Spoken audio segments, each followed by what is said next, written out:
बोल की का इंदे मी मी मी बोलतोय इंदे. फोन का उचललास? तुला सांगितलं होतं ना, एक मोठी बेल आणि दोन छोट्या बेल वाजल्याशिवाय फोन उचलायचा नाही म्हणून. अगं ते मला समजा कळतंय ग, पण ह्याला हे नळकानं दुसरं कोण वाजवणार? तो विष्णू नाहीये ना तिथे. तू गेलाय बाजारात. हे बघ तू कुठे आहेस? अगं माझं इथं महाकाड झालंय ग. तुझ्याशी बोलायचं म्हटलं तरी पंचायत हे आकडे काय ते फिरवायचं मला जमत नाही. का? मागच्या वेळी वाड्यावर आले होते तेव्हा तुला शिकवलं होतं ना फोन कसा उचलायचा ते. हा होय, पण मग मला तुझी वाट बघत बसावं लागतं. मला हवं तो बोलता येत नाही ना. तेच बरं आहे. आता दिवस रात्र फोन करून डोकं खाल्लं असतंच माझं. ते तुझं रोजच आहे ग. पण तू गेली होती कुठं? राजस्थानाच्या वाळवंटात गेले होते मरायला. म्हणजे काही नाही, जत्रेत हरवलेल्या लहान मुलासारखी अवस्था झाली आहे माझी. ज्या मुलाला प्रत्येक माणूस आपला बापच वाटतो ना, अशी.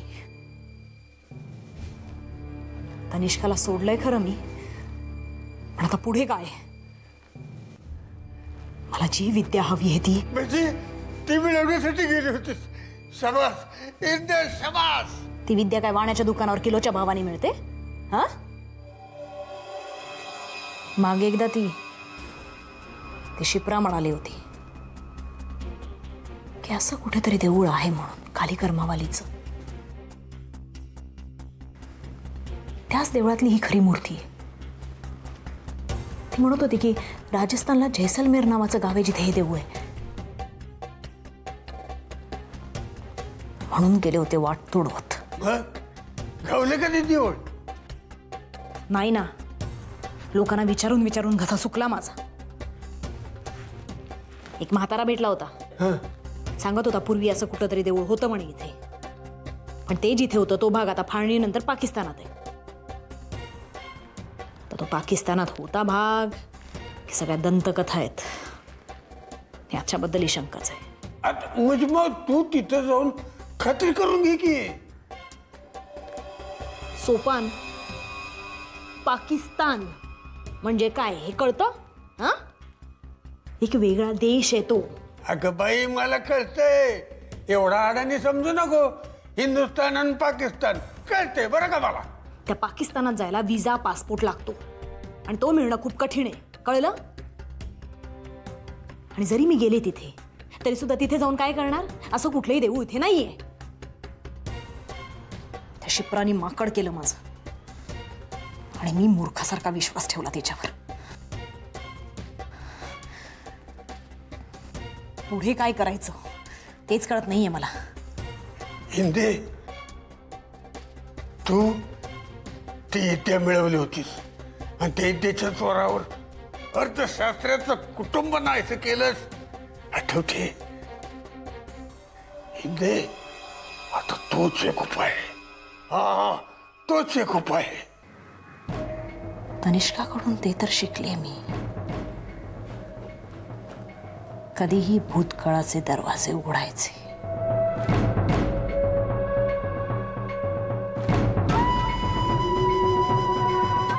त्याचाच वापर केला पाहिजे आता. चल ठेवते मी फोन, 1-2 दिवसात फोन करेन. इथे अगं मला आज वाऱ्यावर सोडू नका. इथे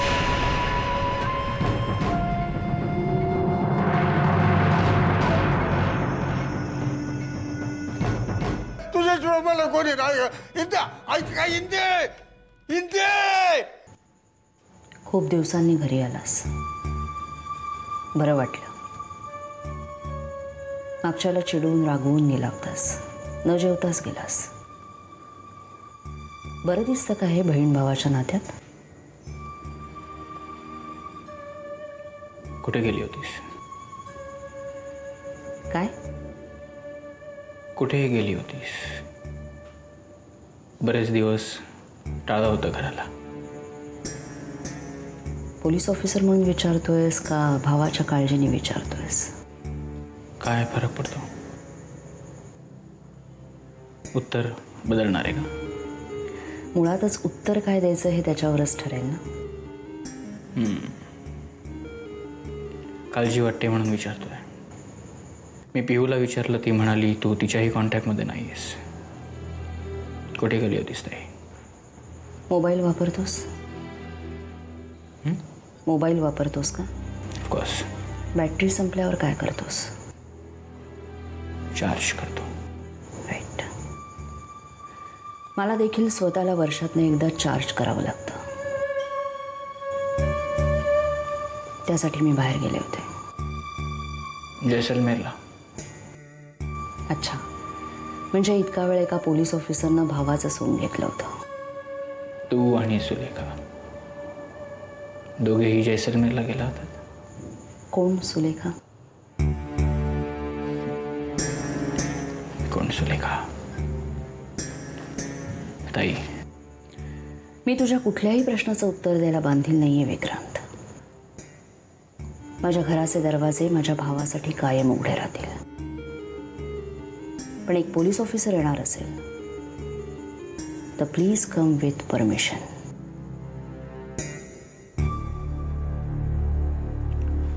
लहानपणी एक गोष्ट ऐकली होती का वाचली होती नीट लक्षात नाही माझ्या. एका गावात एक म्हातारी राहायची. साप पाळला होता तिने.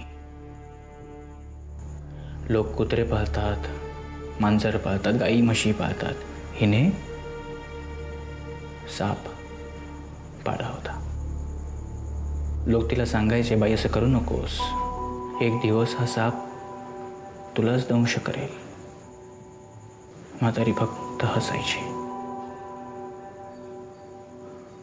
हळूहळू साप मोठा झाला, तशी त्याची न्यूसेन्स व्हॅल्यू वाढत गेली. ती म्हातारी लोकांना त्या सापाने घाबरवायची, नको त्या लोकांच्या अंगावर सोडायची. लोक घाबरायला लागले.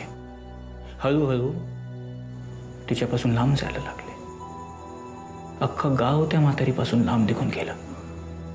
म्हातारी म्हणायची, बघा माझी ताकद, कोणाची टाप होत नाही माझ्या सावलीला उभं राहायची. हळूहळू साप अस्वस्थ झाला. सतत फुंकारायची सवय लागली होती ना अंगावर लोकांच्या. आणि एक दिवस त्या सापाने त्या म्हातारीला दंश केला. म्हातारीने मदतीसाठी भरपूर हाका मारल्या, पण तोपर्यंत गाव खूप लांब निघून गेला होता. ताई, छान गोष्ट सांगतोस. एखादं पुस्तक का नाही लिहित?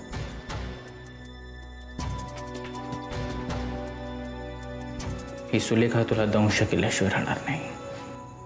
विक्रांत, तुझ्या गोष्टीतल्या म्हातारीने साप पाळला खरा, पण त्याला ताब्यात ठेवायला विसरली, टोपलीत बंद करायला विसरली. सुलेखा माझं काही नुकसान करेल एवढी तिची कुवतच नाहीये.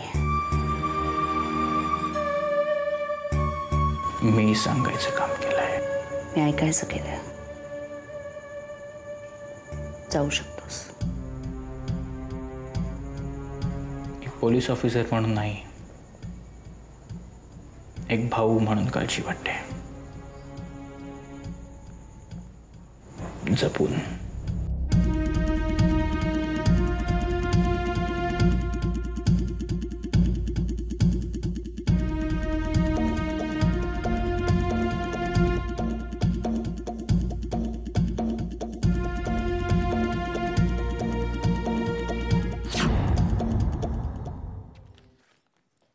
बाबा, आईला सांगा मी गेले.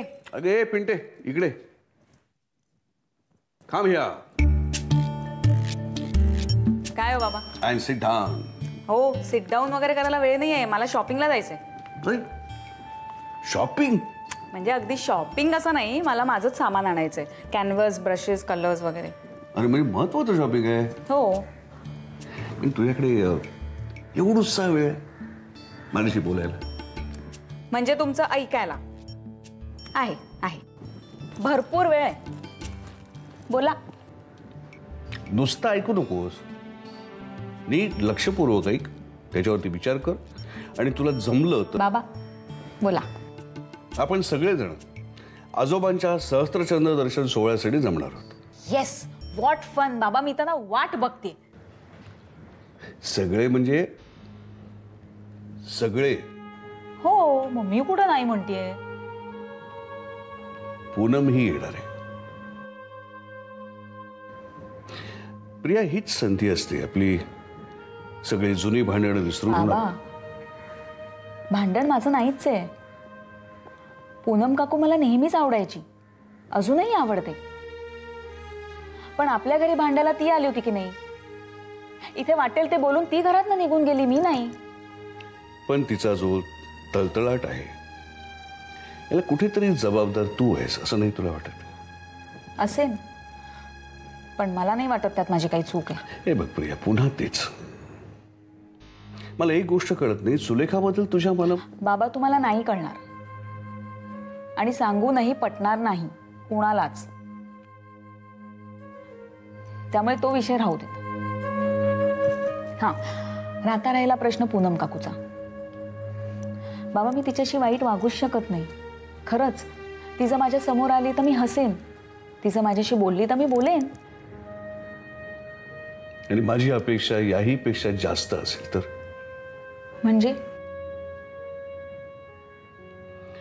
म्हणजे असं की मला असं वाटतं तू पूनमची रीतसर माफी मागावीस, आपली चूक कबूल करायची आणि हा जो काही वाद आहे तो मिटवून टाकायचा. प्रिया, तू चूक आहेस का बरोबर हा मुद्दा नाहीये. पण मला सांग, कोणीतरी एक पाऊल पुढे टाकून ही भांडणं मिटवायला नकोत का? आता आपण सगळेजण आजोबांच्या सोहळ्यासाठी तिकडे जमणार आणि त्यांच्याच मुलांची तोंड वेगवेगळ्या दिशेनं असेल. काय वाटेल त्याला, सांग मला. बाबा, रागावणार नसाल तर एक विचारू का? हेच ना की हे जे सगळं मी काही बोलतोय ते मला आणि चंदूला तितकंच लागू होतं ना. प्रिया, मी चंदूकडे गेलो होतो त्याची माफी मागायला. मी त्याला म्हटलं की बाप म्हणून कदाचित मी चुकलो असे नाही, जमलं तुला तर मला माफ कर. मला माफ नाही केलं तरी चालेल, पण तू तुझ्या आईला, बहिणीला, भावांना माझ्या वागण्याची शिक्षा देऊ नकोस. बाबा, मग भाई? मग काय, निर्णय बहिणी घ्यायचा.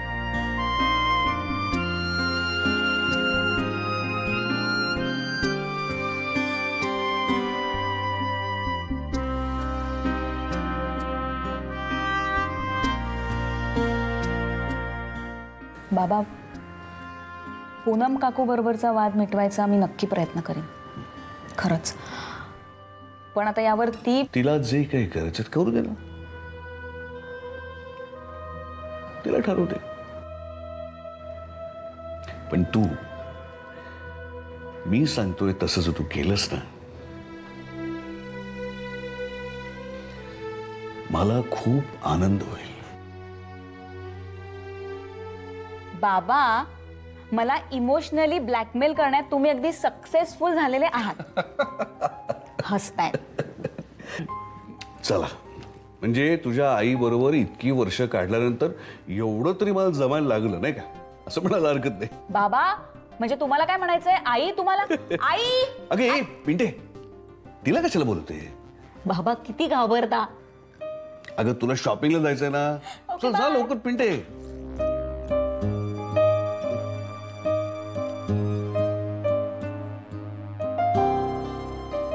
काय ग? You are the best.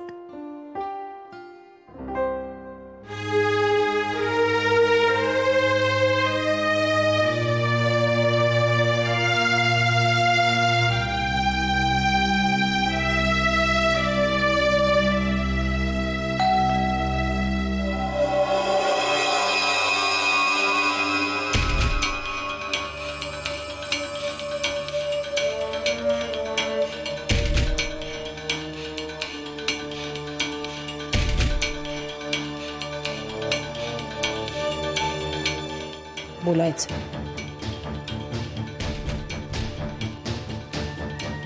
आपल्यात बोलण्यासारखं काहीही नाही.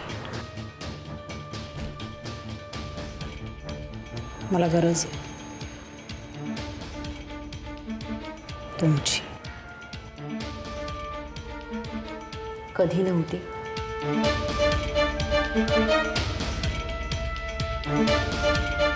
मागे मी जे काही वागले ते चूक होतं.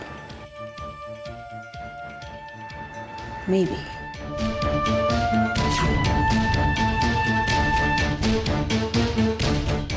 मला मदत हवी आहे. प्लीज.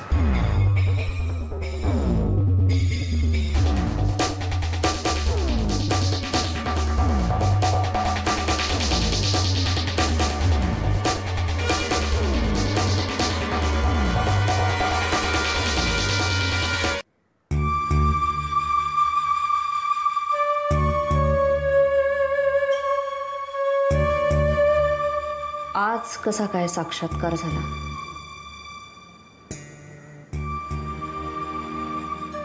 एकटी पडली मी. गेले 2 महिने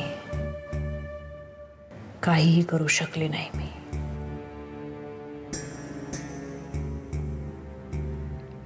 माझ्या गळ्याभोवतीचा फास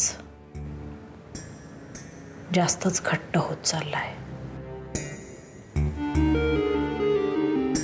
ज्या माणसांचा मी आंधळा विश्वास मिळवला होता तीच माणसं माझ्यावर संशय घ्यायला लागलीत. आता काय केलं अभिमाननी?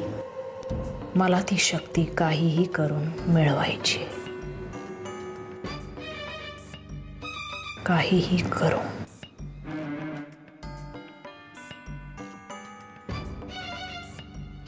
शिप्राने मला गोष्ट सांगितली होती राजस्थानमधल्या देवळाची. तिथपर्यंत जाऊन आले, पण हाती काही लागला नाही.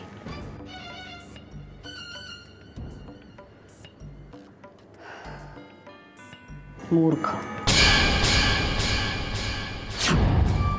तुझ्या शक्तीच्या शोधात आहेस.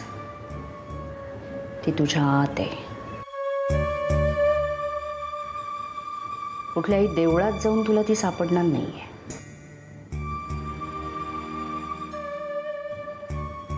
रिअलाइज झालंय मला ते. अनुभवातनं आलेलं शहाणपण केव्हाही चांगलंच असतं. अभिमानबद्दल काय सांगत होतीस? माझं असं राजस्थानला निघून जाण्याने अभिमानचा संशय वाढलाय. मी त्याला थाप मारली होती की मी बडोद्याला जाते म्हणून, पण मी